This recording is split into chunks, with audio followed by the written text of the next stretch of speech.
नमस्कार, वैद आईएएस में आप सभी का स्वागत है। आज हो रहे यूपीएससी सीएससी 2024 के एग्जामिनेशन के प्री जीएस पेपर 1 का सलूशन लेकर मैं आपके समक्ष उपस्थित हुआ हूं। तो चलिए शुरू करते हैं इस सलूशन को। The first question we are going to discuss is the question number 29 and the question is the Red Sea receives very little precipitation in any form। ये जो लाल सागर है इसमें बहुत कम मात्रा में किसी भी प्रकार का रेनफॉल या प्रेसिपिटेशन होता है। Second statement saying no water enters the Red Sea from rivers. तो जो लाल सागर है इसमें नदियों के द्वारा किसी भी प्रकार से जल इसको प्राप्त नहीं होता। तो दो स्टेटमेंट्स हैं। पहला स्टेटमेंट कहता है कि इसे बहुत कम मात्रा में जल प्राप्त होता है प्रेसिपिटेशन के रूप में, ये सही स्टेटमेंट है।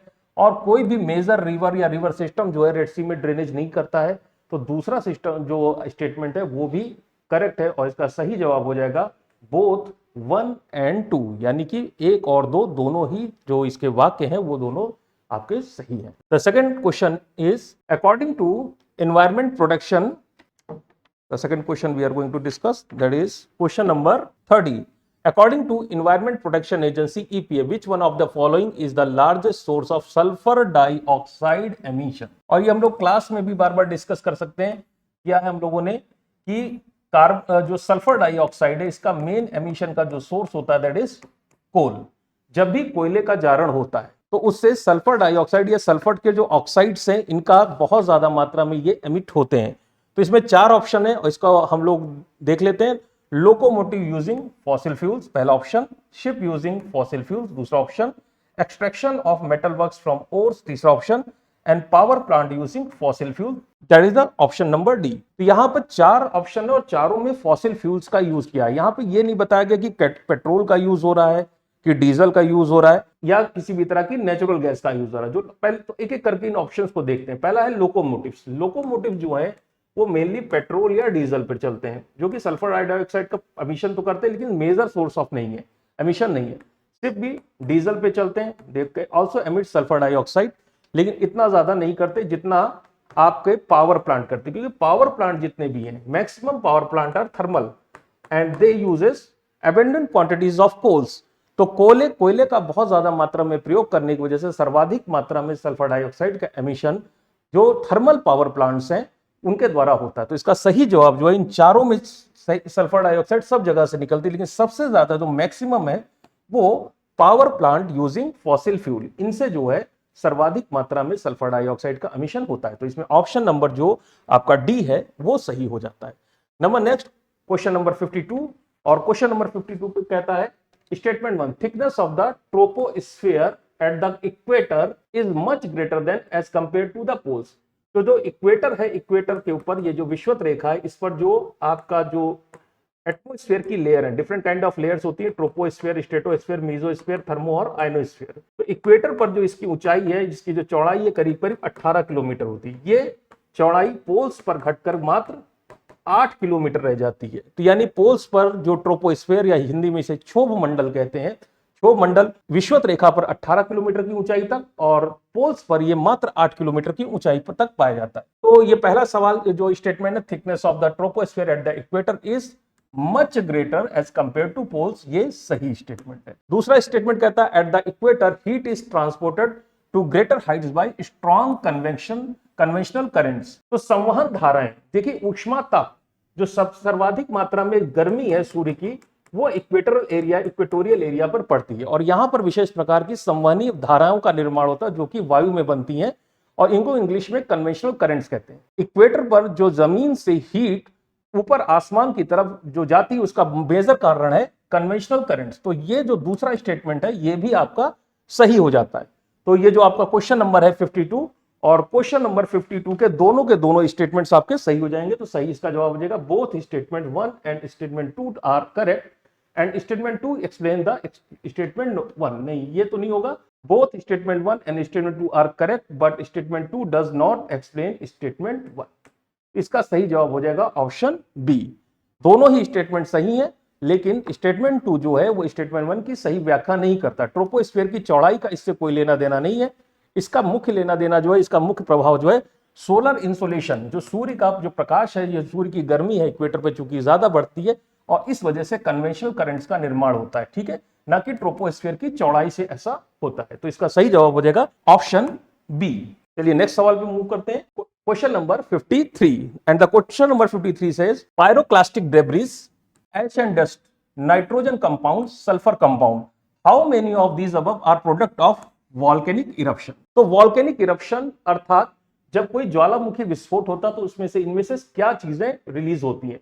तो पायरोक्लास्टिक जो डेब्रीज हैं, पायरोक्लास्टिक मटेरियल्स जो है, यानी कि बहुत ज्यादा गर्म पे जो राख है, जब ज्वालामुखी फटता है तो अत्यधिक गर्म राख 200, 250, 300 डिग्री सेंटीग्रेड तक गर्म राख, और जो आपकी रॉक्स हैं, चट्टान वगैरह हैं, ये सब निकलती, इनको पायरोक्लास्टिक मटेरियल कहा जाता है। और जाहिर सी बात है वॉल्केनिक इरप्शन होगा तो पायरोक्लास्टिक डेब्रीज जरूर निकलेंगे। जो इटली में विसुवियस वॉल्केनो का इरप्शन हुआ था, उसमें पूरा का पूरा इटली का जो विसुवियस शहर था, उसके नीचे का जो शहर था, वो पूरा का पूरा इसके पायरोक्लास्टिक डेब्रीज के अंदर ही दब गया था। तो वॉल्केनिक इरप्शन जो है वो बहुत ज्यादा मात्रा में जब भी होता है तो उसमें से पायरोक्लास्टिक डेब्रीज निकलते हैं। ये सही स्टेटमेंट है। ऐश एंड डस्ट कॉमन सेंस की बात है, जाहिर सी बात है जो ऐश है, जो राख है, और डस्ट है वो भी निकलेगी। सल्फर कंपाउंड्स, ये भी जो है, जो आपकी जो वॉल्केनिक इरप्शन होता है उसमें से एक मेजर सोर्स है कि सल्फर की जो ऑक्साइड्स है वो भी निकलते हैं। लेकिन जो नाइट्रोजन के कंपाउंड है वॉल्केनिक इरप्शन से नहीं निकलते। ये बड़े ध्यान देना टेक्निकल चीज है। How many of the above are the product, जो इनका फाइनल उत्पाद है, how many of the above are the product of volcanic eruption, directly और इनडायरेक्टली। इनमें से कितने जो है वॉल्केनिक इरप्शन की वजह से पैदा होते हैं। डायरेक्टली अगर देखा जाए तो इसमें से 3 लोग, यानी pyroclastic debris, ash and dust और सल्फर कंपाउंड्स वॉल्केनो से सीधे निकलते हैं। लेकिन जब ये वॉल्केनिक इरप्शन होता है तो उस जगह पर इतना ज्यादा धूल के बादल आ जाते हैं और इतनी ज्यादा ऊंचाई तक ये धूल का जो गुबार है पहुंचता है कि वहां पर बहुत ज्यादा मात्रा में कभी कभी क्या मैक्सिमम, अगर जो मेजर वॉल्केनिक इरप्शन होते हैं वहां पर बिजली का गिरना स्टार्ट हो जाता है। तो जैसे कि घने बादल होते हैं तो वहां पर जो लाइटनिंग होती है, वैसे वॉल्केनिक इरप्शन के वक्त भी लाइटनिंग होना शुरू होती है। और हम में से बहुत सारे लोग हैं जिन्होंने नाइट्रोजन साइकिल पढ़ा होगा, उन्हें पता है कि जब भी लाइटनिंग होती है तो उसकी वजह से नाइट्रोजन गैस जो है वो नाइट्रोजन के ऑक्साइड में कन्वर्ट हो जाती है। और इस वजह से जो तीसरा ऑप्शन है नाइट्रोजन कंपाउंड्स, ये भी वॉल्केनिक इरप्शन का प्रोडक्ट है। तो डायरेक्टली अगर देखा जाए तो 3 है, और अगर इसको भी मिला लिया जाए तो ऐसी स्थिति में ये चारों के चारों जो है वॉल्केनिक इरप्शन के प्रोडक्ट होते हैं। और इसका सही जवाब हो जाएगा ऑल 4, ये सभी के सभी। ठीक है, तो ये हो जाएगा इसका ऑप्शन नंबर, क्वेश्चन नंबर 53 का सही जवाब है ऑप्शन डी। नेक्स्ट क्वेश्चन पे मूव करते हैं। नेक्स्ट क्वेश्चन कहता है 54, which of the following are the correct inferences from the isothermal maps in the month of January. तो क्वेश्चन नंबर है 54। तो पहला कह रहा है कि पहला स्टेटमेंट कह रहा है the isotherm deviates north over the ocean and to the south over the continent. जो आइसोथर्मल जो लाइंस हैं, आइसोथर्म्स कहते हैं जहां पर ऐसी लाइन, ऐसे पॉइंट्स मैप पर जहां पर टेम्परेचर कैसा होता है, एक जैसा तापमान है। कई सारी जगह है, point A, point B, point C, इन सब का टेम्परेचर 20 डिग्री सेंटीग्रेड है। तो इन लाइंस को अगर हम इन पॉइंट्स को जोड़ दें तो जो हमें रेखा मिलेगी that is known as isotherms. ठीक है, प्लेसेस और लाइंस जैसे कंटूर लाइन होती है वैसे ही आइसोथर्म्स होती है, और यहां पर एक समान तापमान होता है। तो ये जो पहला स्टेटमेंट है कि isotherm deviates at the month of, महीना ध्यान दीजिए कौन सा है, जनवरी के महीने में।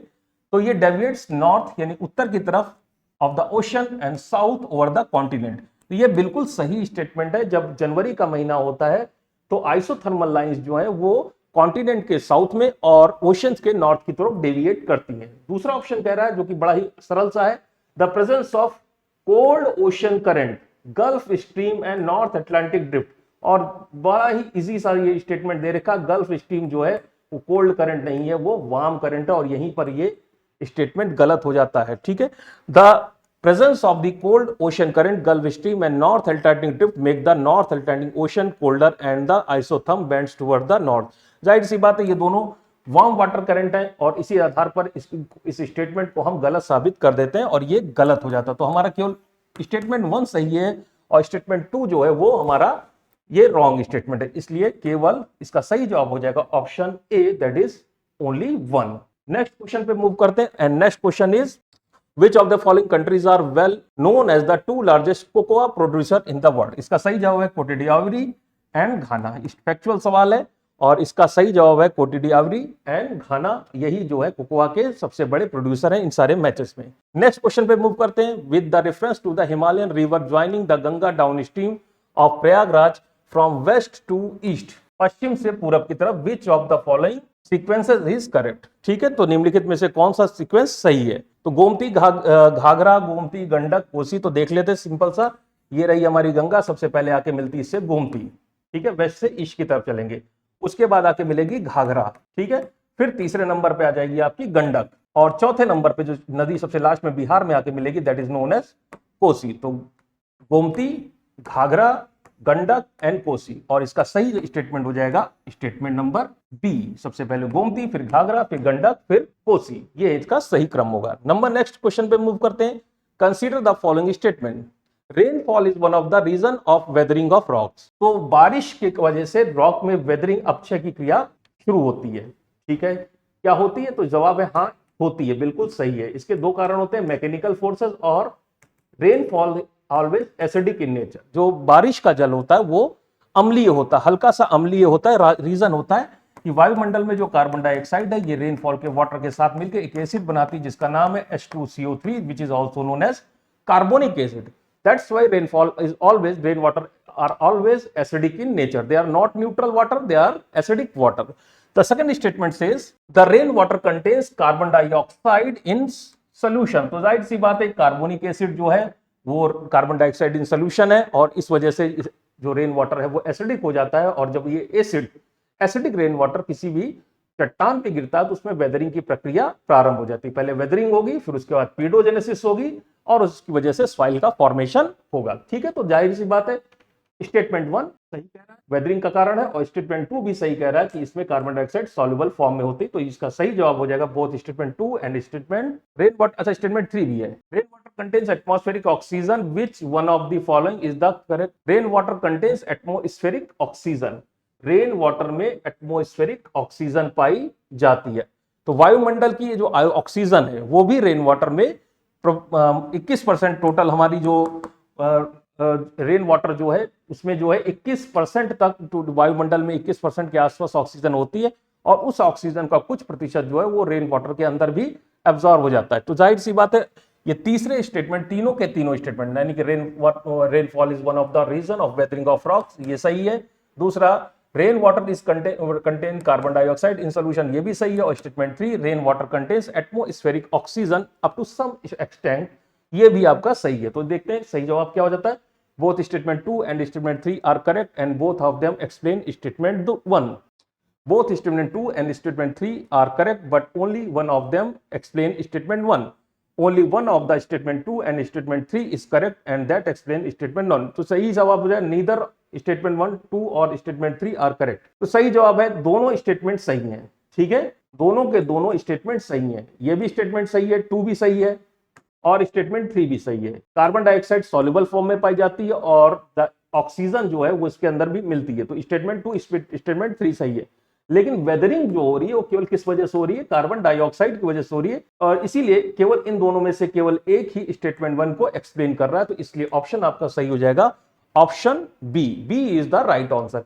ऑक्सीजन के होने से वेदरिंग की प्रक्रिया पे कोई प्रभाव नहीं पड़ता, लेकिन कार्बन डाइऑक्साइड जबकि कार्बोनिक एसिड के रूप में जब मिल जाती है तो इसकी वजह से वेदरिंग पर प्रभाव पड़ता है। तो ये सही, इसका जवाब हो जाएगा ऑप्शन बी। नेक्स्ट क्वेश्चन पे मूव करते हैं। Consider the following countries. Question number है 58 और 58 में है फिनलैंड, जर्मनी, नॉर्वे, रशिया। ठीक है, 4 कंट्रीज का नाम दिया है और इसमें से कौन नॉर्थ सी, उत्तरी सागर के साथ अपनी सीमाएं बनाता है, बॉर्डर जो है किसके बनते हैं। तो पहला है फिनलैंड। फिनलैंड जो है, फिनलैंड का बॉर्डर जो है नॉर्थ सी से नहीं बनता है, ठीक है, तो ये आपकी ऑप्शन से निकल जाता है। दूसरा है जर्मनी। जर्मनी नॉर्थ सी से बॉर्डर बनाता है। तीसरा है नॉर्वे। नॉर्वे का बॉर्डर भी नॉर्थ सी से मिलता है। और जो चौथा है रशिया। रशिया का बॉर्डर नहीं मिलता है। तो सही जवाब हो जाएगा 2 and 3। तो इनमें से सही जवाब होगा only 2, that is option B. ठीक है, तो सही जवाब हो जाएगा ऑप्शन बी। नेक्स्ट क्वेश्चन पे मूव करते हैं and the question is question number 59। Question number 59, Dhuandhar जलप्रपात, मालवा प्लेटो, नर्मदा रिवर, सही है। दूसरा है हुंड्रू, छोटा नागपुर प्लेटो, सुवर्णरेखा नदी, सही है। तीसरा है गरसोपा, और गरसोपा वाटरफॉल को इन्होंने किया वेस्टर्न घाट, पश्चिमी घाट पर है, और ये शरावती जो नदी का नाम है शरावती, यहाँ पे नेत्रावती लिखा है जो कि गलत है। तो इसका मतलब है केवल एक और दो, only two are correct and third one is wrong. तो तीसरा है वो गलत हो जाएगा, नेत्रावती नहीं शरावती की नदी है। नेक्स्ट चलते हैं क्वेश्चन नंबर 60 नंबर का सवाल है, सेंट्रल एशिया में वॉजेस माउंटेन है, ओके फोल्ड माउंटेन, इसको कह रहा है, लिखा है कि fold mountain, types of mountain में फोल्ड माउंटेन है, ये फोल्ड नहीं है, ये ब्लॉक माउंटेन है। दूसरा है यूरोप में आल्प्स, लगभग सभी बच्चे जानते हैं ये ब्लॉक माउंटेन नहीं है, ये फोल्ड माउंटेन है, ठीक है।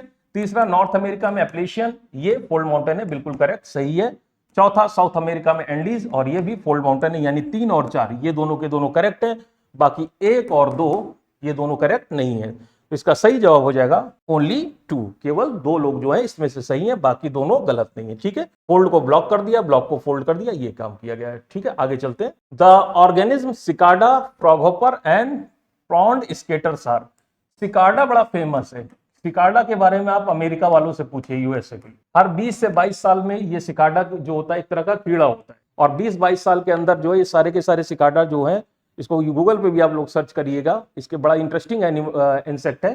सिकाडा जो है वो 20-22 साल तक जो जमीन के अंदर रहता है, और एक साथ सारे के सारे सिकाडा जो है वो बाहर निकलते हैं, और पूरे के पूरे जो शहर है इसमें इनकी पॉपुलेशन फैल जाती है और चलना मुश्किल हो जाता है, इतनी ज्यादा संख्या होती है इनकी। तो ये उस वक्त मेट करते हैं, मेट करने के बाद बच्चे पैदा करते हैं, और उसके बाद ये मर जाते हैं। उसका नेक्स्ट जनरेशन फिर अगले कई सालों तक जो है फिर से जो है जमीन के अंदर जाकर वो स्लीपिंग कंडीशन में चली जाती है, हाइबरनेट कर देती है।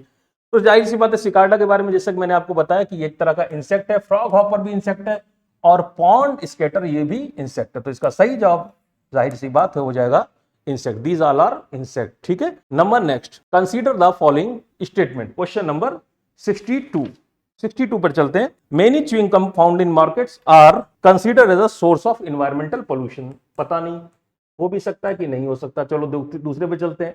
Many chewing gums contain plastic as a gum base. तो प्लास्टिक तो कोई इमेजिन भी नहीं कर सकता कि च्युइंगम के अंदर प्लास्टिक पाया जाता हो, लेकिन ध्यान दीजिए च्युइंगम्स के अंदर पाया जाता है पॉलीविनाइल एसीटेट, ये केमिकल पाया था, और ये केमिकल 110% क्या चीज है, इसे से प्लास्टिक। तो जाहिर सी बात है स्टेटमेंट 2 तो सही हो गया, many chewing gum contain plastic, polyvinyl acetate पाया जाता है, it's a form of plastic जो कि च्युइंगम्स में होता है, और जब प्लास्टिक पाया जाता है तो जाहिर सी बात है it is a cause of environmental pollution. इसका मतलब दोनों के दोनों स्टेटमेंट सही हैं।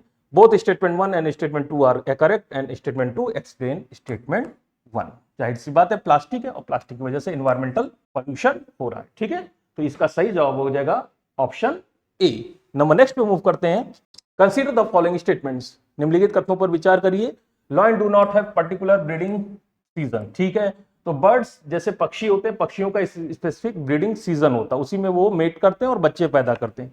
लॉयंस के केस में ऐसा नहीं होता, लॉयंस जो है through out the year breeding करते हैं, इसलिए ये स्टेटमेंट सही है, इसका कोई पर्टिकुलर मेटिंग का सीजन नहीं होगा। दूसरे ऑप्शन पे जाते हैं, unlike most other big cats, चीता जो कि अभी इंडिया में इंट्रोड्यूस किया गया है, चीता डू नॉट रोर, चीता जो है दहाड़ता नहीं है, और ये बिल्कुल सही बात है। चीतों के अंदर जो वोकल कॉर्ड्स हैं उस हिसाब से डेवलप नहीं होती कि वो दहाड़ सकें, और वो बेसिकली बिल्ली की तरह आवाज निकालते हैं, या बिल्ली से भी कम पतली आवाज में वो आवाज निकालते हैं। तो ये स्टेटमेंट जो है चीता डू नॉट रोर, ये भी बिल्कुल सही है।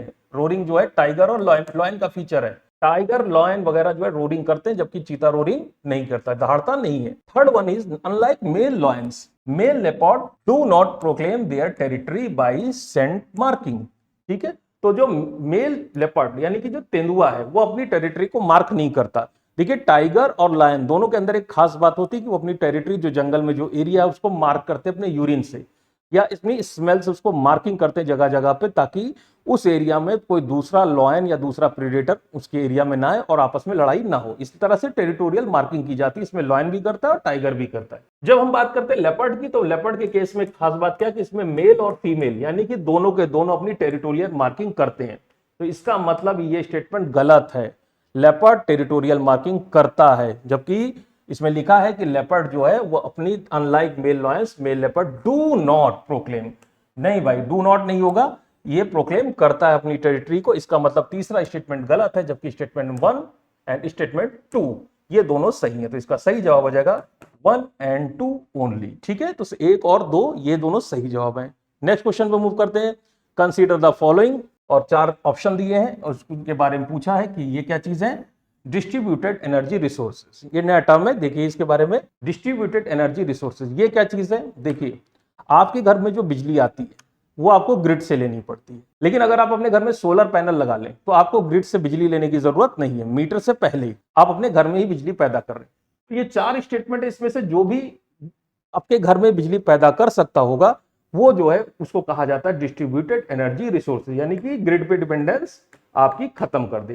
तो चलिए देखिए, बैटरी स्टोरेज, अगर आपके घर में बैटरी में बिजली स्टोर है तो ऐसी स्थिति में ग्रिड से आपकी डिपेंडेंस खत्म हो जाती है, तो ये सही है। दूसरा, बायोमास जनरेटर, गांव में अगर हम देखते हैं तो अभी जो सीबीजी प्लांट्स लग रहे हैं, कंप्रेस बायोगैस प्लांट, वो बड़े स्तर पे लग रहे हैं, छोटे स्तर पे भी लगाया जाए अगर, तो ऐसी स्थिति में जो है आपको ग्रिड्स पे डिपेंडेंसी आपकी खत्म हो जाती है। तो ये भी आ जाता है। फ्यूल सेल बड़ा फेमस हो गया, हाइड्रोजन और ऑक्सीजन का आपस में रिएक्शन कराया जाता है, उससे इलेक्ट्रिसिटी प्रोड्यूस कराई जाती है और ये हो जाता है फ्यूल सेल। ये भी आपके घर में ही काम कर सकता है। रूफटॉप सोलर फोटोवोल्टिक सेल, जिसे सोलर पैनल भी हम लोग कह रहे हैं, आजकल इंडिया में बहुत लग रहा है, तो जाहिर सी बात है चारों के चारों जो है वो आपके घर में ही बिजली बना सकते हैं और ऐसी स्थिति में आपकी ग्रिड पे डिपेंडेंसी खत्म कर देते हैं। तो इसका सही जवाब हो जाएगा ऑल 4। डिस्ट्रीब्यूटेड एनर्जी रिसोर्सेज में चारों के चारों ही आते हैं, इसमें से कोई भी ऐसा नहीं जो डिस्ट्रीब्यूटेड एनर्जी रिसोर्सेज में नहीं आता है। इसका सही जवाब हो जाएगा all 4। Number next, which one of the following shows the unique relationship of with an insect that co-evolved with and that is the only insect that can pollinate this tree. तो कौन सा ऐसा को इवोल्यूशन क्या चीज होती है, सबसे पहले ये समझ ले। को इवोल्यूशन, जैसे प्लांट में इवोल्यूशन हो रहा है, प्लांट अपने आप को वक्त के बीतने के साथ साथ ज्यादा बेटर करता जा रहा है, वैसे वैसे जो उसका पॉलिनेटर है, जो इंसेक्ट है, वो भी उसी हिसाब से अपनी बॉडी के फीचर्स में चेंजेस ला रहा है ताकि दोनों एक दूसरे के साथ में रह सके। इसको कहते हैं हम लोग सिम्बायोटिक एसोसिएशन, एक तरह का म्यूचुअलिज्म है कि जिस हिसाब से पौधा डेवलप हो रहा है उसी हिसाब से उसका पॉलिनेटर इंसेक्ट भी डेवलप हो रहा है और दोनों एक दूसरे के ऊपर इतने ज्यादा डिपेंडेंट हो जाते हैं कि उस पर्टिकुलर प्लांट को का पॉलिनेशन वही इंसेक्ट या वही बर्ड ही करा सकती है। ऐसे इवोल्यूशन को हम को इवोल्यूशन कहते हैं या को इवोल्यूशन। तो इसमें सही जवाब होता है फिग। जो फिग का पेड़ होता है, इसके अंदर का जो इंसेक्ट होता है वो पूरी तरह से को इवॉल्व हुआ है, हिम्नोपेट्रा फैमिली का है और वो बेसिकली को इवॉल्व हुआ है बेसिकली फिग के हिसाब से ही। इस इंसेक्ट के अलावा फिग का पॉलिनेशन दुनिया में कोई और इंसेक्ट नहीं कर सकता। तो दोनों एक दूसरे के साथ कोइलर्ड, इनकी बड़ी अच्छी कहानी भी है और कभी बाद में क्लास में अगर मिलते हैं तो फिर वहां पे इसके बारे में बात करें। फिलहाल इसका सही जवाब हो जाएगा ऑप्शन ए। नेक्स्ट पे मूव करते हैं। Consider the following butterfly, fish, frog, इसमें से कौन अबव है पॉइजनस स्पीशीज अमंग देम। सारी की सारी नहीं, कोई स्पेशल पॉइजनस स्पीशीज है कि नहीं। तो बटरफ्लाई में पहले चलते हैं। बटरफ्लाई क्या पॉइजनस होती हैं? तो हम लोग मिमिक्री पढ़ते हैं और मिमिक्री में हम लोग ने पढ़ा है इकोलॉजी एनवायरनमेंट में मोनार्क बटरफ्लाई होती है, it is a poisonous butterfly. ठीक है, तो बटरफ्लाई पॉइजनस होती है, इसलिए मोनार्क बटरफ्लाई जो है उनको जो है बेसिकली बर्ड्स नहीं खाती। दूसरा करते हैं फ्रॉग। सभी लोग जानते हैं, लगभग जानते हैं कि सेंट्रल अमेरिका में जो बहुत सारी आदिवासी हैं वो स्पेशल तरह के फ्रॉग होते हैं which are known as dart frog. ठीक है, और इनकी स्किन से निकलता है टॉक्सिन, उसको अपने एरोस पर ये रब कर लेते हैं, न्यूरोटॉक्सिक होता है। तो ये फ्रॉग जो होते हैं, जो डार्ट फ्रॉग सो कॉल्ड, ये बड़े चमकीले रंगों के, भड़कीले रंगों के होते हैं, पीले या लाल रंग के होते हैं और ये बहुत ही ज्यादा पॉइजनस होते हैं। फिश में अगर हम बात करें तो सबसे ज्यादा फिश खाई जाती है जापान में, और जापान में एक व्यंजन बनता है जिसको कहते हैं सुशी। सुशी में जो सबसे ज्यादा फेमस सुशी है that is a puffer fish. ठीक है, पफर फिश है और कुछ स्पेशल तरह की फिशेस होती हैं, उनके सुशी खाई जाती है और इन फिशेस में होता है toxin.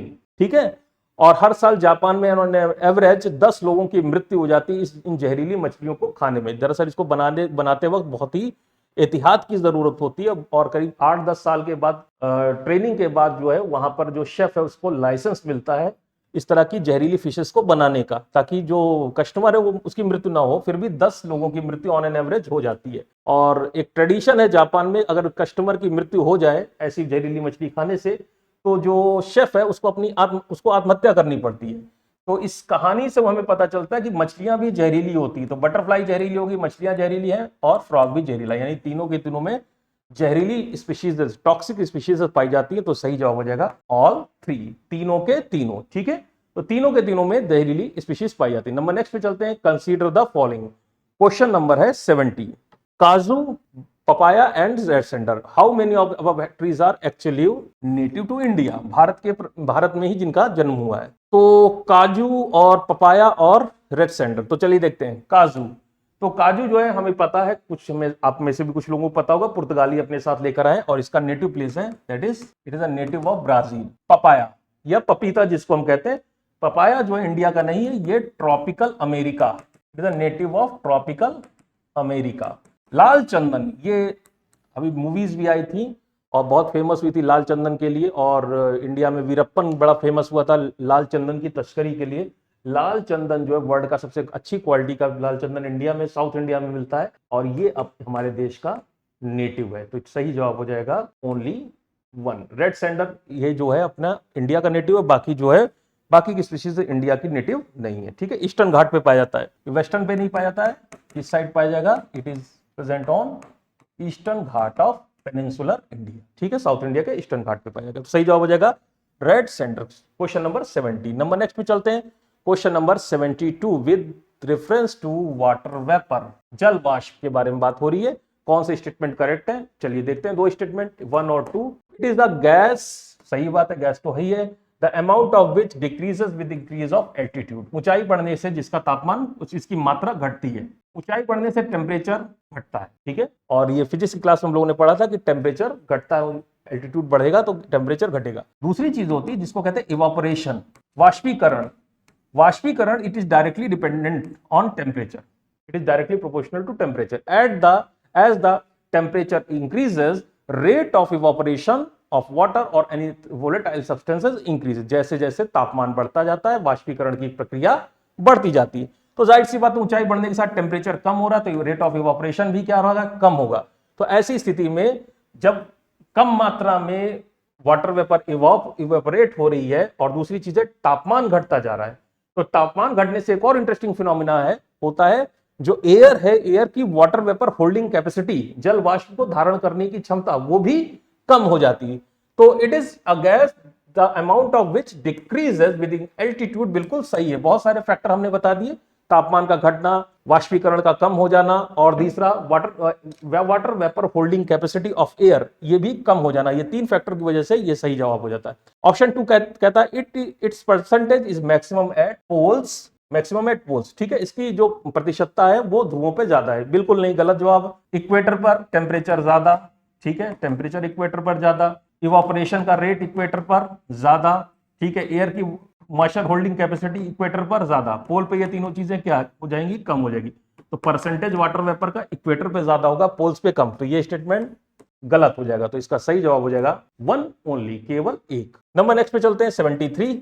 Consider the following description, निम्नलिखित कथनों पर विचार करिए। Annual and daily range of temperature is low, अच्छा किसके बारे में बताया, किसी एक स्पेशल तरह के फॉरेस्ट के क्लाइमेट के बारे में बात की गई है और उसके बारे में बताया गया। एनुअल एंड डेली, एनुअल शब्द ज्यादा इंपॉर्टेंट है। Annual and daily range of temperature is low, यानी टेम्परेचर में डिफरेंसेस बहुत कम होते हैं। जैसे हमारा थार का डिजर्ट है और कई सारे लोग जानते होंगे कि थार के डिजर्ट में रात का टेम्परेचर बहुत कम हो जाता है, दिन का टेम्परेचर बहुत ज्यादा होता है। तो टेम्परेचर का जो डिफरेंस है वो बहुत ज्यादा होता है थार के डिजर्ट में। ठीक है, लेकिन यहाँ पर ना तो वर्ष भर में ऐसा दिखाई पड़ता, ना डेली ऐसा होता है, बहुत कम फ्लक्चुएशन है। Precipitation occur through out the year, आपको समझ में आना शुरू हो जाएगा, बारिश साल भर यहाँ होती है। ठीक है, प्रेसिपिटेशन वेरीज, ये तो सबसे ज्यादा इंपॉर्टेंट है, 50 से 250 सेंटीमीटर तक बारिश होती है। और ये तीनों चीजें खास बातें कहाँ पाई जाती है, इक्वेटर पर। इक्वेटर पर जितनी भी जगह है वहां पर साल भर एक जैसा ही मौसम बना रहता है, टेम्परेचर का वेरिएशन ना के बराबर है, बहुत कम होता है। ठीक है, बारिश बहुत ज्यादा होती है, 50 से 250 सेंटीमीटर तक बारिश होती है। तो जाहिर सी बात है, बताने की जरूरत नहीं, we are talking about equatorial climate, हम लोग इक्वेटोरियल क्लाइमेट की बात कर रहे हैं। ठीक है, इसका सही जवाब हो जाएगा ऑप्शन ए। नंबर नेक्स्ट पे चलते हैं, with reference to Coriolis force. ठीक है, कोरियोलिस फोर्स के बारे में बात करते हैं, पृथ्वी के घूर्णन की वजह से उत्पन्न होता है। Which of the following statement is are correct, निम्नलिखित में से कौन से कथन सही है। It increases with increase in wind velocity. ठीक है, तो ये बात याद रखिएगा, विंड वेलोसिटी जैसे जैसे बढ़ती जाएगी, कोरियोलिस फोर्स भी वैसे वैसे ही बढ़ता चला जाएगा, इसका असर ज्यादा प्रोमिनेंट होता है।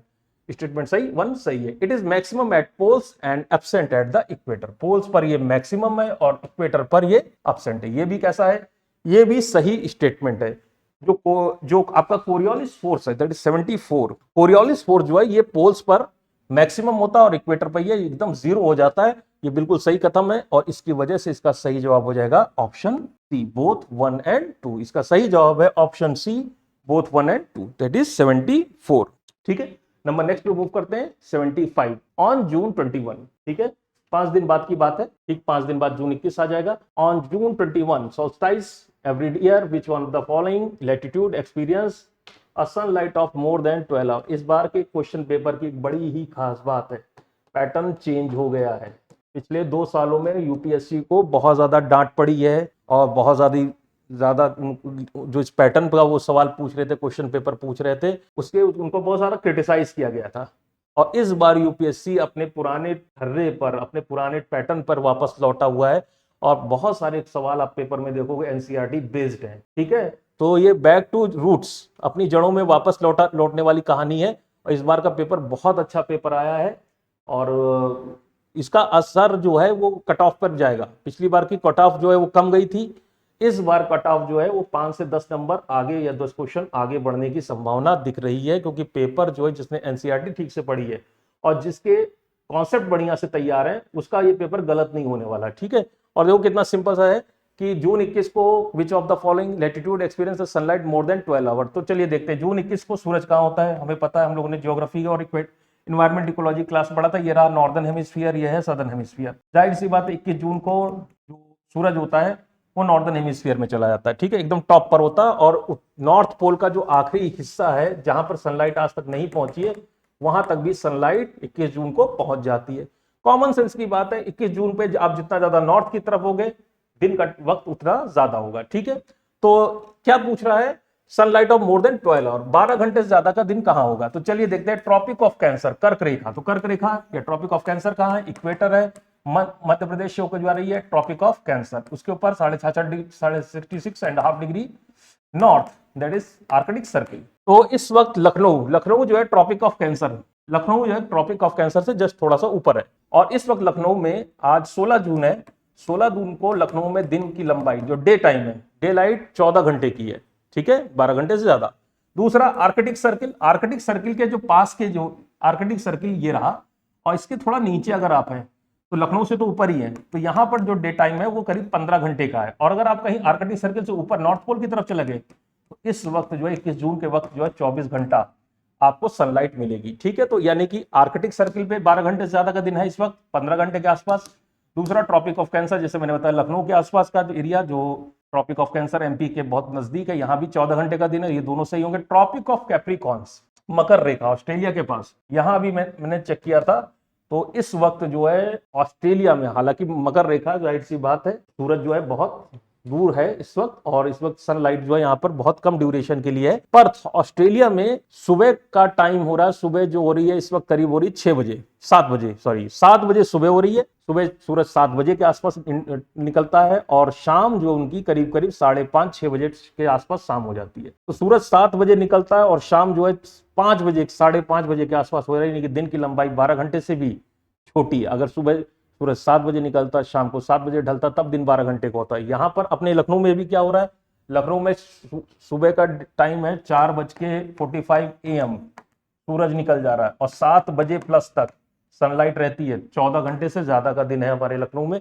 बाकी जगहों पर जो है, जैसे क्योंकि हम लोग ट्रॉपिक ऑफ कैंसर के पास है, अगर हम आर्कटिक सर्किल रशिया के आसपास होते तो 14 घंटे से भी बड़ा होता दिन। ठीक है, 15 घंटे का। और कहीं अगर हम एकदम नॉर्थ पोल पे होते तो 24 घंटे का दिन हमें इस वक्त दिखाई पड़ रहा होगा, 6 महीने की कॉन्टिन्यूअस डे लाइट हमें मिलेगी। तो सही जवाब हो जाएगा इसका ट्रॉपिक ऑफ कैंसर वाला सही है और दूसरा आर्कटिक सर्किल वाला सही। तो इसका सही जवाब है 2 और 4, यानी कि 2 सही है और 2 सही है और 2 गलत है। ट्रॉपिक ऑफ कैप्रिकॉन्स नहीं होगा, इक्वेटर नहीं होगा। ठीक है, आगे चलते हैं। One of the following region has the world's largest tropical peatland. Factual सवाल है, सबसे ज्यादा बड़ा ट्रॉपिकल पीटलैंड कहां है, which hold the about the 3 years worth of global carbon emission from fossil fuel. 3 साल तक आप फॉसिल फ्यूल जलाएं, जितना ज्यादा कार्बन डाइऑक्साइड रिलीज करेंगे उतनी कार्बन डाइऑक्साइड इस जगह पर स्टोर है, पीटलैंड। ठीक है, and the possible destruction of which can be exert detrimental effect on the global climate, which on the following denotes that region।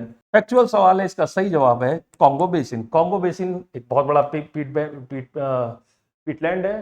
ठीक है, दलदली बॉगी एरिया है और उसमें जो है कार्बन डाइऑक्साइड एब्जॉर्ब है और इतनी ज़्यादा एब्जॉर्ब है कि जो कि 3 साल के फॉसिल फ्यूल को जलाने के बराबर जितनी एमिशन होगा उतनी उसके अंदर एब्जॉर्ब है। अगर इस चीज़ का डिस्ट्रक्शन हुआ तो वो 3 साल की कार्बन डाइऑक्साइड एक साथ एटमोस्फेयर में चली जाएगी और ग्लोबल वार्मिंग और भी तेज हो जाएगी। तो सही जवाब हो जाएगा इसका option B, that is Congo basin. Number next 77, और 77 पिछली बार की तरह इस बार भी आ गया।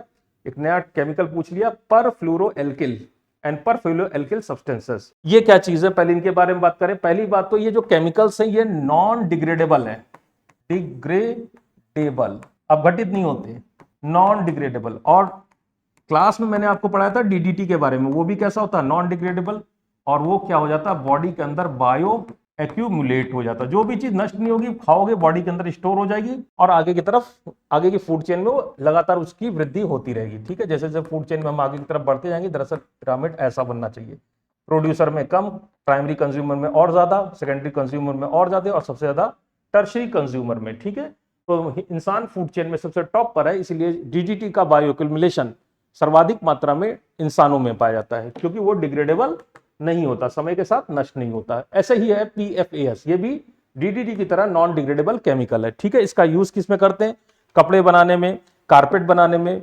और फर्नीचर्स के लिए जो फैब्रिक्स हैं उनके डिजाइनिंग में, और पैकेजिंग में। ठीक है, और नॉन स्टिक कुकवेयर, ये सब बनाने में इसका यूज किया जाता है। ठीक है, और ये नॉन डिग्रेडेबल है और इसी वजह से बायोअक्यूमुलेट होता है। अगर नॉन डिग्रेडेबल है तो जाहिर सी बात है पॉल्यूशन भी करता होगा। तो पहला ऑप्शन कह रहा है PFS are found to be widespread in drinking water, पीने के पानी में, भोजन में और फूड पैकेजिंग में। जाहिर सी बात है सही है, बिल्कुल डीडीटी की तरह भी ड्रिंकिंग वाटर और बाकी जगहों पर जो भी एक चीज, जो भी केमिकल, जैसे इंडिया में सबसे ज्यादा डीडीटी वर्ल्ड में, इंडिया में जो जिन रीजन्स में पाया जाता है वो इंडिया है। इंडिया की मिट्टी में आज भी डीडीटी की मात्रा विश्व में सर्वाधिक जितने क्षेत्र हैं उनमें one of the major area वो इंडिया में आता है। ठीक है, और मजे की बात है हम इंडियंस के ब्लड में डीडीटी की मात्रा वर्ल्ड लेवल पर अगर देखें तो मैक्सिमम आएगी, क्योंकि हमारे जो इंडस्ट्रियल रिवोल्यूशन हुआ था उसमें जब डीडीटी का स्प्रे हुआ था, चूंकि ये डिग्रेडेबल है नहीं, मिट्टी में पड़ा रहता है। बीएचयू की स्टडी है, ये बनारस हिंदू यूनिवर्सिटी की स्टडी है, और सर्वाधिक मात्रा में डीडीटी जो आपके घर में सब्जियां आज की तारीख में, आज जो खरीद के सब्जियां लाएंगे उसमें डीडीटी पड़ा हुआ है।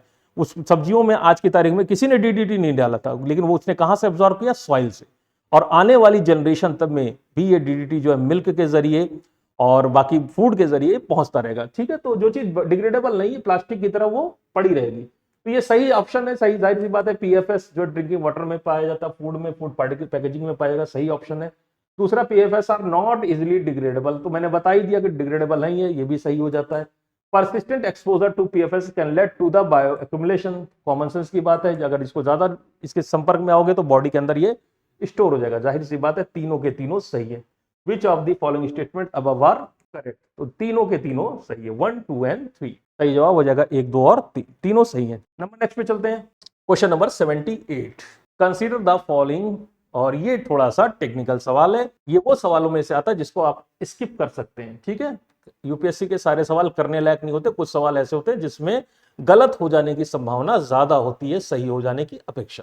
ठीक है, तो ये मेरी तरफ से वो सवाल है जिसको आपको स्किप करना चाहिए था अगर आप एग्जाम का पेपर कर रहे थे, आप अटेम्प्ट कर रहे थे। ठीक है, चलिए देखते हैं, कंसीडर द फॉलोइंग, क्योंकि कंफ्यूजिंग सवाल है। Carbide beetle, centipedes, flies, termite and webs, इसमें पैरासिटॉइड स्पीसीज है, ऐसी स्पीशीज, इसमें से कुछ स्पीशीज ऐसी होती है जो कि पैरासिटिज्म परफॉर्म करती है, पैरासाइट बन जाती है, कौन नहीं है। तो भाई ऐसा है, इसमें से कोई कौन सी है ये तो याद करनी, तो दुनिया बहुत बड़ी है। कौन सी स्पीशीज ऐसी होती है जिसको याद किया जा सकता है जिसमें किसी भी तरह का पैरासाइट नहीं पाया जाता, यानी वो कभी भी पैरासाइट की तरह बिहेव नहीं करती। और ऐसी स्पीशीज है दुनिया में केवल एक, टर्माइट। दीमक जो है वो कभी भी किसी अदर जानवर के ऊपर पैरासाइट नहीं होता है। ठीक है, बाकी दीमक को छोड़कर जितने भी जीव हैं वो उनके अंदर पैरासिटिक स्पीशीज पाई जाती है, चाहे सेंटीपीड्स है, कुछ स्पीशीज है सेंटीपीड्स की, शतपाद भी कहते हैं इनको, 100 पैरों वाला, कार्बाइड बीटल्स, फ्लाइज मक्खियां, पैरासाइट्स, वेस्प जो ततैया होता है, इसमें भी कई सारे ततैयों की स्पीशीज है जो कि पैरासाइट होती है। तो ये क्या पूछ रहा है, parasite species are found in how many of the above kind of organism, इनमें से किसमें पैरासाइट स्पीशीज पाई जाती है। तो जाहिर सी बात है एक को छोड़ दे तो कितना हो, 1 2 3 4, तो सही जवाब हो जाएगा ओनली 4। टर्माइट को छोड़कर बाकी सब में पैरासिटॉइड स्पीशीज पाई जाती है, ठीक है। तो बाकी एक ही को छोड़ देंगे, बाकी सब में पाई जाती है। तो ये बड़ा ही कंफ्यूजिंग और बड़ा ही क्लोज कॉल वाला क्वेश्चन है, और इसको छोड़ देना ज्यादा, या तो आपने पढ़ा हो कि टर्माइट्स में कभी भी पैरासाइट स्पीशीज नहीं पड़ी, लेकिन कार्बाइड बीटल्स में फिर से फंस जाओगे। इसको ऐसे सवालों को छोड़ देना चाहिए, ठीक है। तो ये है question number 78, only 4। Number next, consider the following plants. ये इजी है, एनसीईआरटी पढ़ी होती तो इसको कर लेते। ग्राउंडनट्स, हाउस ग्राम और soybeans. How many of belong to the pea family, मटर की फैमिली। पहली बात तो मटर की फैमिली क्या है, इसको मटर की फैमिली को कहते हैं पेप्लुनेसी, ठीक है, बॉटनी में पढ़ा जाए पेप्लुनेसी। या इसको कहते हैं लेग्यूम, लेग्यूम मतलब मटर की फली होती है, बस ये पकड़ लो, मटर में होती फली, लेग्यूम, इसको लेगुमिनेसी फैमिली भी कहते हैं, ठीक है। तो फैबेसी कर लो या लेगुमिनेसी फैमिली कर लो, तो इन फैमिली से जो है मटर बिलोंग करती है, लेगुमिनेसी। ग्राउंडनट में क्या फली होती है, मूंगफली लाते हो, क्या फली होती है, नाम में ही मूंगफली, जाहिर सी बात है फली है, पी की फैमिली की। हॉर्स ग्राम, चना, चने की भी फली होती है, शायद आपने गांव में कभी देखा हो या आपके घर में चना आया हो, तो चना जो है मटर की तरह उसमें भी फली होती है, वो भी पेप्लुनेसी या फैबेसी या लेगुमिनेसी का मेंबर है, ठीक है। ये हॉर्स ग्राम सोयाबीन, इसमें भी फली होती है, तीनों में फली होती है, तीनों ही फैबेसी स्लैश पेप्लुनेसी स्लैश लेगुमिनेसी। ये बेटा एक ही फैमिली के 3 नाम है, एक ही इंसान को 3 अलग अलग नामों से जो जाना जाता है, और ये तीनों है पी वाली फैमिली। तो इसका सही जवाब हो जाएगा ऑल 3, सभी तीनों के तीनों फैबेसी फैमिली के मेंबर है। Number next, the Indian flying fox. ये भी बड़ा ही टेक्निकल सवाल है, WPA अगर आपने पढ़ा है लाइन टू लाइन तब आप कर पाएंगे, मेरी सलाह है अगर ना कर पाए तो छोड़ दें, ठीक है। लेकिन इसको क्वेश्चन को करने की बहुत अच्छी ट्रिक है, इस ट्रिक को अगर आप अपनाएंगे तो ये क्वेश्चन को आप सॉल्व कर सकते हैं। तो चलिए ट्रिक पे चलते हैं। क्या रहा, Indian flying fox is placed under the vermin category. Vermin ऐसे एनिमल्स होते हैं जिनको परमिशन लेके जिनको गोली मारी जा सकती है, ठीक है। वाइल्ड लाइफ प्रोटेक्शन एक्ट, ठीक है, जब कभी भी, जैसे नीलगाय है, तो अगर नीलगाय की मात्रा अगर बढ़ जाए, जरूरत से ज्यादा मात्रा बढ़ जाए, तो ये वर्मिन है। या जैसे कि जंगली सुअर, इसकी मात्रा अगर जरूरत से ज्यादा बढ़ जाए, कौवा वर्मिन में आता है। अगर इनकी क्रोच वगैरह की संख्या जरूरत से ज्यादा बढ़ जाए तो एक ड्यू प्रोसेस अपनाकर इनको खत्म किया जा सकता है, ठीक है। इसका प्रावधान वाइल्ड लाइफ प्रोटेक्शन एक्ट 1972 में दिया गया, और ऐसे एनिमल्स को वर्मिन कहते हैं। अब वर्मिन का मतलब ये नहीं कि कहीं नीलगाय मिल जाए आप गोली मार दें, आपको मतलब आपके खिलाफ जो है कार्रवाई हो जाएगी। जब कभी भी ऐसी स्थिति उत्पन्न हो और जब वहां पे गवर्नमेंट बैठ के ऑर्डर दे, तब उसका सफाया किया जा सकता है या उसकी संख्या को कम किया जा सकता है। ऐसे एनिमल्स को हम वर्मिन कहते हैं, ठीक है। तो हमेशा सामान्य स्थिति में भी उनको मारा नहीं जा सकता है। Indian flying fox is placed under the vermin category in the WPA act, that is wildlife protection act 1972। Statement 1 सही है कि नहीं पता नहीं, स्टेटमेंट 2 हमारी हेल्प कर सकता है। The Indian flying fox feeds on blood of other animal, ठीक है, ये है स्टेटमेंट नंबर 2। तो भाई ऐसा है कि इंडिया में जो फ्लाइंग फॉक्स है बेसिकली इस काइंड ऑफ चमगादड़ की कैटेगरी से का एनिमल है।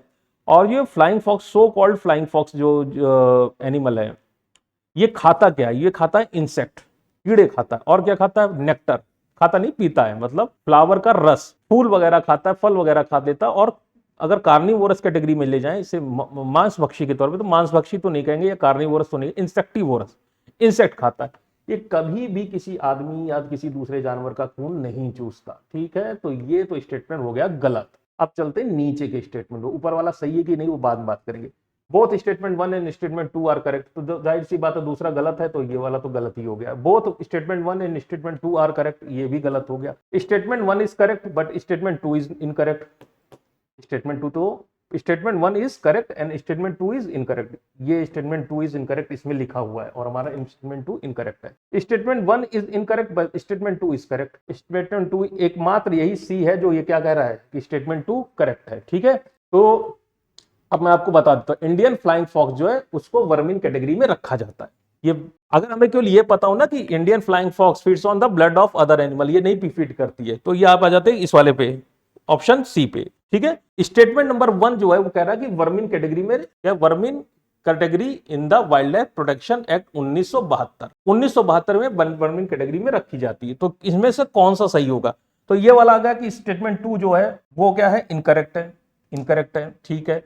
Both statement 1 and statement 2 are correct and दोनों तो करेक्ट हो ही नहीं सकते, दूसरा वाला स्टेटमेंट करेक्ट। अब ये बचा, both statement 1 and statement 2 are correct but statement 2 does not explain statement 1। अब ये आया नंबर बी। तो भाई ऐसा है कि WPA एक्ट कहता है कि फ्लाइंग फॉक्स को वर्मिंग कैटेगरी में रखा जाता है। क्यों रखा जाता है? ये फसलों को नष्ट कर देती है और किसानों को बहुत ज्यादा नुकसान पहुंचाती है, ठीक है। लेकिन ये किसी का भी खून नहीं पीती, और खून पीने की वजह से इसको कभी भी वर्मिंग कैटेगरी में नहीं रखा गया। फसलों को नुकसान पहुंचाती, इसलिए इसको वर्मिंग कैटेगरी में रखा है। तो इसका सही जवाब होगा, दोनों ही स्टेटमेंट सही है, 1 और 2, ये भी सही है और ये भी सही है। लेकिन statement 2 does not explain statement 1। तो जाहिर सी बात है, खून पीती इसलिए स्टेटमेंट 1 यानी कि वर्मिंग कैटेगरी में इसलिए नहीं रखा। ये फसलों को नुकसान पहुंचाती इसलिए इसको वर्मिंग कैटेगरी में रखा गया। तो इसका सही जवाब हो जाएगा ऑप्शन बी। सही जवाब है ऑप्शन बी। नेक्स्ट पे चलते हैं 88, और ये इजी क्वेश्चन है, सबने कर लिया होगा। Which of the following word phrases is most appropriately used to denote an interoperable network of 3D virtual world. और जहां से ये शब्द आता है वहीं से हमें समझ में आया, 3D virtual world that can be access simultaneous by millions of the user. Facebook को million of the user use कर सकते हैं। ऐसे ही who can exert property right over virtual item, ठीक है। और जी आप लोग नए जनरेशन के बच्चे हो, सबको पता होगा, उसका सही जवाब है मेटावर्स। तीनों के तीनों गुण इसमें, 3D है, मिलियन ऑफ लोग मेटावर्स में एक साथ काम कर सकते हैं, और उसमें जो चीजें आप खरीदते हैं उस पर आपका प्रॉपर्टी राइट्स भी होता है। मतलब लोग अपना कुछ कहते हैं अवतार वगैरह उसमें परचेज करते हैं, और उस पर अभी फेसबुक का मेटावर्स बड़ा फेमस भी हुआ था, और ये इसका सही जवाब हो जाएगा मेटावर्स, ठीक है। ये तीनों के तीनों जो क्वालिटीज हैं ये मेटावर्स में आती है, ठीक है। नंबर नेक्स्ट 92 पे चलते हैं। Statement 1 giant star live much longer than dwarf star, गलत बात है, पहले बता दें गलत बात है। Compared of the dwarf star giant star have a greater rate of nuclear reaction, सही है, ठीक है। पहला गलत दूसरा सही। क्यों गलत दूसरा सही, चलो देखते हैं। जो बड़े स्टार होते हैं वो लगभग 10 से लेकर 100 गुना तक ज्यादा बड़े होते हैं। किनसे? ड्वार्फ स्टार से, बोनो से, ठीक है। ज्यादा बड़े हैं तो जाहिर सी बात है फ्यूल क्या होगा, ज्यादा होगा। फ्यूल की बर्निंग भी क्या होगी, फास्ट होगी, ठीक है। क्यों बर्निंग फास्ट होती है? क्योंकि देखिए इसके अंदर फ्यूल बर्न कैसे हो रहा है, न्यूक्लियर फ्यूजन, ठीक है। और nuclear fusion is directly proportional to two things, temperature and pressure. Pressure जितना ज्यादा होगा न्यूक्लियर फ्यूजन उतना तेज होगा। बड़ा स्टार है, सेंटर में प्रेशर उतना ज्यादा होगा, तो न्यूक्लियर जो फ्यूल की बर्निंग होगी वो क्या होगी, फास्ट। अगर सारा सब ईंधन ही जल्दी जला दोगे तो लाइफ कैसी होगी, छोटी होगी। ये इस बेचारे में क्या प्रॉब्लम है, इसका साइज ही इस गरीब का इतना छोटा है कि प्रेशर क्या होगा बीच में, बहुत कम। प्रेशर कम है तो न्यूक्लियर रिएक्शन कैसी होगी, स्लो होगी। जितना भी फ्यूल है बर्न करोगे धीरे धीरे, लाइफ कैसी हो जाएगी, बड़ी। दोनों समझ में आ गए होंगे। चलिए फिर से देखते हैं। Giant star live much longer, नहीं भैया ज्यादा दिन तक नहीं जिंदा रहते, जल्दी खत्म हो जाते क्योंकि न्यूक्लियर फ्यूजन बहुत तेज गति से हो रहा है। देन ड्वार्फ स्टार, ये गलत हो गया। दूसरा क्या है, compare to dwarf star giant star have greater rate of nuclear reaction, वो तो समझ में आ गया। बड़ा स्टार है, प्रेशर ज्यादा है बीच में, टेम्परेचर ज्यादा हो जाएगा, न्यूक्लियर रिएक्शन का रेट ज्यादा हो जाएगा, इसी वजह से लाइफ लंबी नहीं होती। पहला गलत दूसरा सही। तो देखते हैं कौन सा सही होगा। Both statement 1 and statement 2 are correct, ये तो नहीं हो सकता। Both statement 1 and 2 are correct, नहीं हो सकता। स्टेटमेंट 1 इज करेक्ट, नहीं। Statement 1 is incorrect but statement 2 is correct, option D. पहला स्टेटमेंट गलत है, दूसरा स्टेटमेंट सही है। Number next, which of the following is the synthesized in the human body that dilates blood vessels and increases blood flow. ये रही blood vessel, ठीक है, खून की नली। कौन सा केमिकल है जो खून की नली के डायमीटर को बढ़ा देता है, जिसकी वजह से ब्लड का फ्लो बढ़ जाता है? 1998 नोबेल प्राइज रॉबर्ट फर्डगार्ड, फेरिड मुराद, लुइस इग्नारो, इन 3 लोगों को मिला था 1998 का नोबेल पुरस्कार फिजियोलॉजी एंड मेडिसिन में। और वो था किस चीज की खोज की थी इन तीनों ने? एक स्पेशल तरह के केमिकल की खोज की थी जिसका नाम है नाइट्रस ऑक्साइड, ठीक है। और नाइट्रस ऑक्साइड वो केमिकल है जो कि it dilates blood vessels of body, ये खून की नलियों को फैला देता है, जिसकी वजह से ब्लड का सर्कुलेशन बढ़ जाता है। इस वजह से इस केमिकल का यूज हार्ट अटैक पड़ने में डॉक्टर उपचार के तौर पर करते हैं, क्योंकि ये खून की नलियों को फैला देता है, ठीक है। तो इन 3 लोगों को नोबेल प्राइज मिला था ये बताने के लिए, और आपने अगर सही बताया होगा तो आपका प्री क्वालिफाई होगा, nitrous oxide. Number next, consider the following activities, identification of narcotics. अच्छा पहले देख लेते क्या चीज को। इन how many of these above activities can radar B use, radar का यूज इनमें से किन चीजों में होता है? Narcotics on passenger at airports and aircraft. तो जो नशीली दवाएं हैं उन, कितना अजीब सवाल बनाया है। नार्कोटिक्स नशीली दवाओं को की पहचान करने में, ये डॉग्स के द्वारा की जाती है, कैनाइन यूनिट होती है उसके द्वारा, या स्कैनर होता है, ठीक है। रडार नहीं लगाते, ये गलत है, रडार से नहीं नार्कोटिक्स चेक किया जाता है। मॉनिटरिंग ऑफ प्रेसिपिटेशन, तो मैंने खुद क्लास में पढ़ाया था, इसका नाम है डॉपलर रडार, ठीक है। और डिजास्टर मैनेजमेंट की क्लास में हम लोगों ने सीखा था ईस्टर्न कोस्ट पे हमने कई सारे डॉपलर रडार लगा रखे हैं, वेस्टर्न पे कम, क्योंकि साइक्लोन ईस्टर्न कोस्ट पे ज्यादा होते हैं, वेस्ट कोस्ट पे कम आते हैं। तो ये सही है, मॉनिटरिंग ऑफ प्रेसिपिटेशन और साइक्लोन वगैरह के लिए रडार यूज करते हैं। Tracking the migration of animal, हाँ भाई इसमें भी रडार लगाया जाता है, ठीक है। और रडार के द्वारा जो है migration of animals, specially birds जो होती हैं, बर्ड्स का माइग्रेशन रडार के द्वारा ट्रैक किया जाता है, ठीक है। अब इसका सही जवाब क्या होगा? 94। दो सही जवाब है, ओनली 1, ओनली 2, ऑल ऑफ 3। इसका सही जवाब होना चाहिए ओनली 2। अब ये है कि यूपीएससी एनिमल्स में बर्ड को कंक्लूड करे, ठीक है, वैसे हो जाएगा 2। बर्ड्स के माइग्रेशन को रडार के द्वारा ट्रैक किया जाता है, एनिमल एथोलॉजी में पढ़ा जाता है इसको, माइग्रेशन रूट को ऐसे ही बताया जाए। बर्ड्स पे टैग्स लगाए जाते हैं, बिना भी टैग्स लगाए रात के वक्त बर्ड के बड़े बड़े झुंड उड़ते हैं, ठीक है, और उनको रडार के द्वारा ही उनको मॉनिटर किया जाता है कि किस दिशा में ये झुंड उड़कर जा रहा है। ये 110% साइंटिफिक अप्रोच है। दूसरा, प्रेसिपिटेशन, बारिश की मात्रा कहाँ ज्यादा हो रही, कहाँ कम हो रही है, इसके लिए भी रडार का यूज किया जाता है। रडार बारिश की का अमाउंट को नहीं कैलकुलेट करता है, क्लाउड के साइज को, बादल का आकार कितना बड़ा है, नंबर 1। नंबर 2, बादल आपकी तरफ आ रहा है, आपसे दूर जा रहा है, अगर तरफ आ रहा है या दूर जा रहा है तो इसकी वेलोसिटी क्या है, इन सब चीजों का पता हम रडार के द्वारा करते हैं। इसके लिए स्पेशल रडार यूज करते हैं जिसका नाम है डॉपलर रडार। तो इसका सही जवाब हो जाएगा ओनली 2। 94 का हो जाएगा ओनली 2, ठीक है। नार्कोटिक्स वगैरह रडार से नहीं करते, ये चीज नहीं है, ऑप्शन 1 नहीं है। नंबर नेक्स्ट 95, और अगर सब लोग ने कर लिया होगा, बड़ा इजी सा है। How many of these above are consider as the 5th generation fighter aircraft? 5th generation fighter aircraft किसके? और ये ट्रिक है इसकी, इंडिया के पास क्या राफेल है? हाँ है। मिग 29 है? हाँ है। तेजस है? क्या है? सब है इंडिया के पास। और मजे की बात, इंडिया के पास कोई भी 5th जनरेशन फाइटर एयरक्राफ्ट नहीं है। भारत जानबूझ के, भारत की वायुसेना, अगर आप लोग पेपर पढ़ते होंगे तो आपको पता होगा, इससे पहले भदौरिया जी जो है भारत के वायुसेना अध्यक्ष थे, और उन्होंने से पूछा गया था कि आपने जो राफेल लिया जो कि 4.5 जनरेशन का एयरक्राफ्ट है, 5th जनरेशन का एयरक्राफ्ट क्यों नहीं खरीद लिया? तो एयरफोर्स के आईएएफ के चीफ का कहना था कि ऐसा 5th जनरेशन का एयरक्राफ्ट जो है, इसका मेंटेनेंस बहुत ज्यादा हाई है, और लगभग ये 10 घंटे उड़ेगा तो 40-50 घंटे 100 घंटे इसका मेंटेनेंस चलता है। तो यानी कि हवा में ये एयरक्राफ्ट 5th जनरेशन होते तो बड़े लीथल है, लेकिन हवा में बहुत कम समय तक रहते हैं। इसलिए फ्लीट का साइज हमें बड़ा करना पड़ेगा। जो फ्लीट है, मतलब 15 एयरक्राफ्ट जमीन पे ग्राउंडेड, उनका मेंटेनेंस चल रहा है, 10 एयरक्राफ्ट हमेशा हवा में। फ्लीट का साइज बड़ा होना चाहिए। दूसरा, मेंटेनेंस कॉस्ट ज्यादा। तीसरा, 5th जनरेशन का जो एयरक्राफ्ट है, इसकी खुद की कॉस्ट बहुत ज्यादा है। सस्ते में मिलता है 4.5 जनरेशन, ठीक है, जो 5th से थोड़ा सा ही कम होता है, काम बहुत ज्यादा करता है, मेंटेनेंस बहुत कम है। इसकी तुलना में अगर कहें मेंटेनेंस कम है। एक 5th जनरेशन के पैसे में आप 2 या 3 4.5 जनरेशन के एयरक्राफ्ट खरीद सकते हैं। तो इन सब की वजह से इंडिया ने चुना था राफेल को।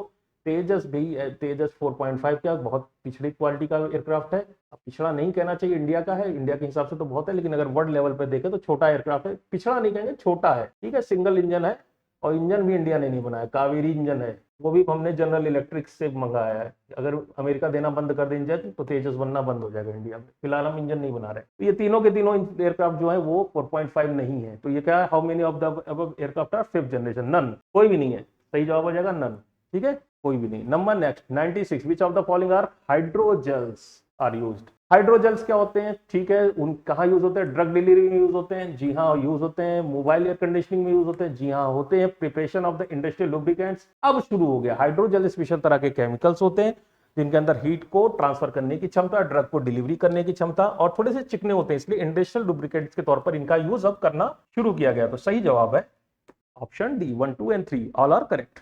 Number next, which of the following is the exhaust pipe emission from the fuel cell electric vehicle powered by hydrogen? Hydrogen fuel cell में क्या होता है, हाइड्रोजन को ऑक्सीजन के साथ मिलाते हैं और क्या बनाते हैं, बिजली।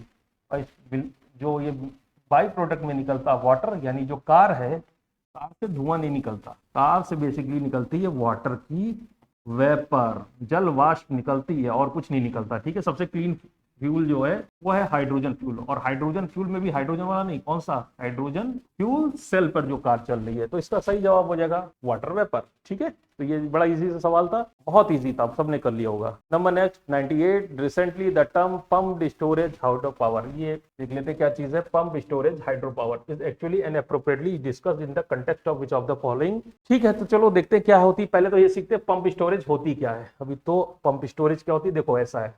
पंप स्टोरेज में हम करते क्या है, 2 बना लेंगे रिजर्वायर, ठीक है। रिजर्वायर 1 से पानी जो है वो कहाँ आएगा, ये ऊंचाई पर है, इसमें ऊंचाई पर पानी भरा है, ये नीचे वाला है, ऊपर वाले से पानी कहाँ आ रहा है, नीचे आ, और यहाँ पे लगा दी टी फॉर टरबाइन जो कि बनाएगी बिजली। ठीक है, तो ये तो कॉमन सेंस की बात है। हाई अधिक ऊंचाई से पानी कहाँ जाता है, लो ऊंचाई पे जाता है, तो ये इसका लेवल बढ़ने लगेगा, इसका लेवल घटने लगेगा। दिन के समय बिजली की डिमांड कम होती है, ये बात याद रखना। रात के समय बिजली की डिमांड बढ़ती है, दिन के समय कम होती है। तो दिन के समय बिजली की डिमांड कम है, और दिन के समय बिजली की डिमांड अगर कम है तो बिजली का जो रेट है वो बिजली बनाने वाली इस कंपनी को मिलेगा क्या, कम। दिन के समय चलती है विंड, या फिर लगा रखा है सोलर पैनल। सोलर पैनल तो बिजली की ज्यादा जरूरत है नहीं, तो सोलर पैनल और विंड पावर के द्वारा जो इस टरबाइन को यहाँ पे लगा दिया हमने, पी फॉर पंप। ठीक है, ध्यान समझिएगा। दिन के समय पंप से ये जो नीचे पानी है लोअर लेवल पर, इस पानी को पंप करके ऊपर वाले रिजर्वायर में इकट्ठा करते हैं, इस तरह से स्टोर कर दिया। ठीक है, हाई लेवल पे। रात के वक्त बिजली की डिमांड बढ़ी तो उसके बाद क्या कर देंगे, नीचे पंप खोल देंगे ये वाली प्लेट, और टरबाइन को चलाना शुरू कर देंगे और ढेर सारी बिजली बनाएंगे। तो यानी कि इसका नाम क्या रखा है इन्होंने, दैट इज नाम is pump storage hydro power. Pump storage hydro power क्या है कि पंप की सहायता से लोअर एल्टीट्यूड पे उपस्थित पानी को ऊंचाई पर पंप कर दो, और इसके लिए चाहिए, इस पंप को चलाने के लिए चाहिए बिजली, जो कि आप सोलर पैनल से या विंड एनर्जी से इस पंप में भेजो। ठीक है, रात के वक्त या जब भी डिमांड बढ़े, तो डिमांड बढ़े तो आप उल्टा काम कर दो, पंप को कर दो बंद, और इस पानी को जो ऊंचाई पर है हाई एल्टीट्यूड पे उसको भेज दो एक टरबाइन में। टरबाइन से पानी जब चाहेगा तो टरबाइन बनाएगी बिजली, इस बिजली को आप सेल कर सकते हो।